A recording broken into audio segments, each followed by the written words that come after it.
your hair looking fine. They were just chilling. I will not tell you that. ये off script हो गया हमारा, but it was fun. And ये mic पे है, just. But we're not that chaotic, okay? We get things done and we are pretty good with it. I'm talking too much. Amazing! We should talk too much.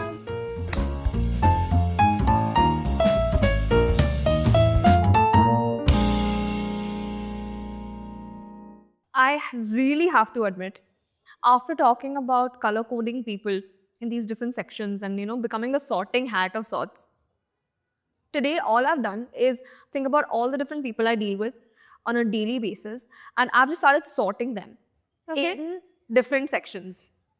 But how do you think the listeners or like the people who are just tuning in, how would they start with something like this? How would they figure something like this out on their own? Where's the first place you start? Yourself? Yeah. Definitely. And that too, not even with something like simple, because I think that the moment I ask you what all do you like about it, you're not going to get too many answers straight up. So ask the opposite question. What is it that aches you the most? Fair. Yeah? That way you start figuring it out. And it's not just about you will figure out what color aches you the most, Yeah. but more than that, you'll also figure out what color you are. Because chances are that if something's aching you, you're the polar opposite. Yeah. Right? So try to figure those things out and then sit and psychoanalyze. Psychoanalyze yourself and the people around you. You could sit with your teammate or just like that, or just by yourself also after a meeting, and try to look for signs, okay? Like simple signs. You don't even have to get too much into it. Something like, is there someone who is perpetually making notes and asking follow-up questions? Fair. If they're super curious like that, the chances are that they want to be foolproof and they're blues. Or if you think that there are people who are just get shit done. Yeah, get shit done. They're like, the meeting has, and like they're constantly looking at the watch and be like, can I get started now? Things like that. They're probably a red. And then if there are people who are just busy telling stories every week, they are going to be your yellow. So that's very like simple identification marks. There's much more depth to it. And also, you really need to know that people emit different colors at different points. So in a situation, I could be a red, and in another situation, I could be a yellow. So that polarity is always there, but still, I think this is a good way to at least get started. You need to be flexible to sort of understand the people around you, right? And what about yourself? Are there any signs that you need to be on the lookout for to understand, or like the signs that scream that I am this color? My own? Yeah. Yes, whenever in my creative headspace, or I think when I see the morning scrums that I'm a part of, and if I'm sharing any experiences or just rather pushing people to share their experiences, I think that's where my yellow shines through the most.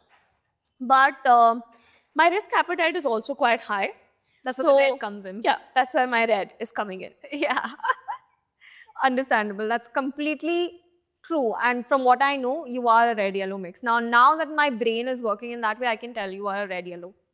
But what would you like to say to people who think that this color analyzing and color coding of people is somewhat of a manipulation, or like, oh. Actually, I've heard this debate. I've actually heard this debate that it's manipulation if you're trying. But here's the thing. Your point is fair, Yeah. but I don't think that it's legit, because you need to understand that I'm not trying to change the point. Yeah. I'm just trying to change the medium of communication of it. Remember how I spoke of the whole, there's English, there's German, and there's Spanish. Just because I am trying to communicate in the respective languages rather than making it English uniform, Correct. you realize I'm not actually manipulating. In fact, I am being respectful of the person, because I'm understanding that what would get through them the most. Because, see, the end goal is for them to feel comfortable, for them to get the job done, and for them to be excited about what they're doing. And I think you can do that best when you communicate things in a way that they understand the most. Correct. Right? That's it. I don't think that's manipulation. Okay, and after knowing all of this, has this changed or impacted your relationships outside of work as well? With your friendships, your relationships of any sort? Little bit. Even though I mean, more usage or more applicability of this is in like at my workplace. But it does affect. I think, let's say if I'm talking to my parents, if I see my mom behaving a certain way, I'll instantly map a color. Like, oh, this is why. And then I'll just be like more careful about it or just like be more accepting. So I think it's affected it in a very positive way because I've become way more accepting of how people are. I have started challenging myself also in in a few ways that I'm like, okay, maybe this person is that color, so let me try this approach. And it has worked wonders. Yeah. Okay. So you sort of look at all your interpersonal relationships in the form of color so that you know how to deal with them and you know how to, communicate with them better, right? So I have one final question for you. Okay. If anybody who's listening wants to start with a color, where should they start? Like, what color, if they were to pick one singular color to understand it better, what color would it be? The color that you dislike the most. Oh, sure. So, because it's not about, you need to understand that you don't dislike the person, you just maybe are impacted negatively by certain behaviors that they portray. So, the color that you despise the most, get deeper into it because it will instantly improve the relationship that you have with them. And your understanding of your people around you. Exactly. Okay. That's some really good advice. I have a lot to think about, and I think I'm going to start looking at people around me in this way. Maybe my coworkers, maybe my friends, and I'm just going to start associating different colors with them. And this was a really interesting and mind-bending conversation, I would say.